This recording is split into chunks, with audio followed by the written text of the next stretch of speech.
लक्ष्मी के श्राप के कारण अलक्ष्मी ऐसे घर में जाकर रहती है और दरिद्रता लाती है। नमस्कार दोस्तों, स्वागत है आपका।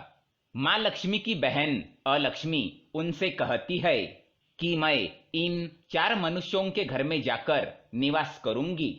हम सभी जानते हैं कि माँ लक्ष्मी धन, वैभव, सुख और कीर्ति की देवी है। उनका वास हर घर के लिए सुखकारी होता है। किंतु क्या आप उनकी बड़ी बहन अलक्ष्मी जी के बारे में जानते हैं? वो कहाँ निवास करती है?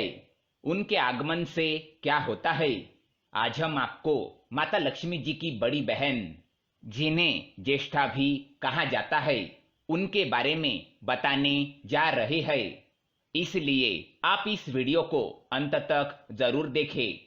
अगर आपको वीडियो पसंद आए तो इसे लाइक कर दे, साथ ही चैनल को सब्सक्राइब करें ताकि ऐसे ही जानकारी वाले वीडियो आप देख सके। ये तो आप सभी जानते हैं कि समुद्र मंथन के समय सबसे पहले हलाहल नामक विष की उत्पत्ति हुई थी, उसके बाद अमृत की। तो हलाहल के बाहर आने के साथ उनकी एक बूंद से अलक्ष्मी जी की उत्पत्ति हुई और इसके बाद माँ लक्ष्मी की उत्पत्ति हुई। इसी कारण अलक्ष्मी जी को माता लक्ष्मी की बड़ी बहन या ज्येष्ठा भी कहा जाता है। पुराणों में किए गए वर्णन से पता चलता है कि अलक्ष्मी जी का स्वरूप बहुत ही श्याम है। उनके बाल बिखरे हुए हैं, उनकी आंखें लाल है तथा वे काले वस्त्र धारण करती है। जब श्रीहरि विष्णु जी का माता लक्ष्मी के साथ विवाह हुआ, तब माँ लक्ष्मी की बहन अलक्ष्मी सदैव वैकुंठ पहुंच जाया करती थी। जब भी लक्ष्मी और श्रीहरि विष्णु एकांत में होते थे, अलक्ष्मी जी उनके साथ आकर बैठ जाया करती थी। अलक्ष्मी सदैव धूल भरे चरणों के साथ, बिखरे बाल और मैले वस्त्र के साथ वैकुंठ धाम आती थी। ये देखकर देवी लक्ष्मी को एक दिन बहुत क्रोध आया। उन्होंने अलक्ष्मी को श्राप दिया कि तुम सदैव उन घरों में निवास करोगी जहां स्वच्छता नहीं होती और तुम्हारे आगमन से घर में दरिद्रता प्रवेश करेगी। माता का क्रोध शांत होने पर श्रीहरि विष्णु जी ने अलक्ष्मी का विवाह उदालक मुनि के साथ करवाया। उदालक मुनि अलक्ष्मी जी को अपने साथ आश्रम ले गए, जहां पर यज्ञ, धूप दीप, मंत्र, ध्यान जैसे कार्य संपन्न किए जा रहे थे। अलक्ष्मी जी को ये देखकर बहुत क्रोध आया। उन्होंने कहा, ये स्थान उनके रहने योग्य नहीं, उन्हें कहीं और वास करना है। उदालक मुनि ने उनसे पूछा कि वे कहाँ निवास करना चाहते हैं। अलक्ष्मी जी ने कहा, मुझे वह स्थान प्रिय है जहां पूजन, आरती, कीर्तन, धूप दीप आदि का पालन ना होता हो, जहां घर में सदैव क्लेश रहता हो, जहां ब्राह्मणों का सम्मान ना होता हो, जहां बेईमानी का धन आता हो, घर में हर जगह गंदगी रहती हो, जहां संध्या के समय कोई भी पुण्य कार्य या आरती न की जाए, जहां द्वेष, ईर्ष्या, बुराई, अकाल मृत्यु, पितृदोष जैसे राक्षस वास करते हो। मुझे ऐसे स्थान पर वास करना अति प्रिय है। अलक्ष्मी के मुख से ये सब सुनकर उदालक मुनि बहुत ही दुखी हो जाते हैं। वे अलक्ष्मी जी को वहां से एक वन में ले जाते हैं और उनसे पीपल के पेड़ के नीचे बैठने के लिए कहते हैं और मुनि वहां से आगे की यात्रा पर निकल जाते हैं।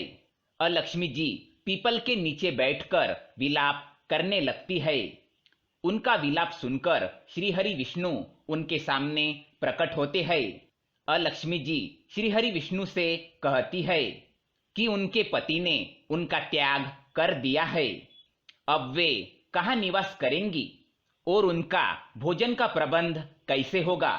श्रीहरि विष्णु उनसे कहते हैं, जिस घर में सदस्यों के बीच में प्रेम न हो, भजन कीर्तन जैसे कार्य न होते हो, तुम वहां वास कर सकती हो। और जो मनुष्य दूसरे के मेहनत के धन को लूट लेते हैं, कमजोरों का हक खा लेते हैं, उनके धन पर तुम्हारा अधिकार होगा। और जिस घर में किसी भूखे को भोजन न कराया जाए, ब्राह्मणों को दान न दिया जाए, स्त्री का सम्मान न किया जाए, उस घर के अन्न पर तुम्हारा कब्जा होगा।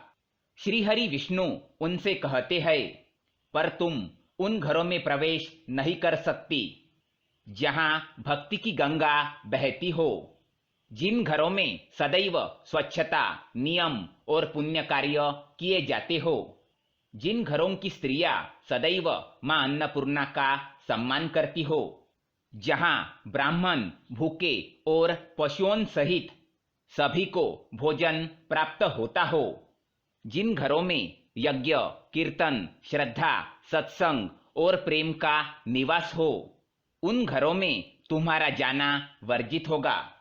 तुम उन घरों में कभी प्रवेश नहीं कर पाओगी। और जो मनुष्य शनिवार के दिन तुम्हारा पीपल के पेड़ के साथ पूजन करेगा, उस पर तुम्हारी बहन लक्ष्मी की कृपा बनी रहेगी। ऐसा कहकर श्रीहरि विष्णु अंतर्ध्यान हो जाते हैं। तब से अलक्ष्मी जी उन घरों में निवास करती है जहां गंदगी, द्वेष, क्लेश, पाप और कोई भी सत्कार्य नहीं किए जाते हो। अगर आप ये चाहते हैं कि आप पर माता लक्ष्मी की कृपा हो और उनकी ज्येष्ठा कभी आपके घर में वास न करे, तो ऐसे कार्यों से दूर रहे। दोस्तों, वीडियो पसंद आए तो लाइक करें, साथ ही चैनल को सब्सक्राइब करें ताकि ऐसे ही जानकारी वाले वीडियो आप देख सके। धन्यवाद।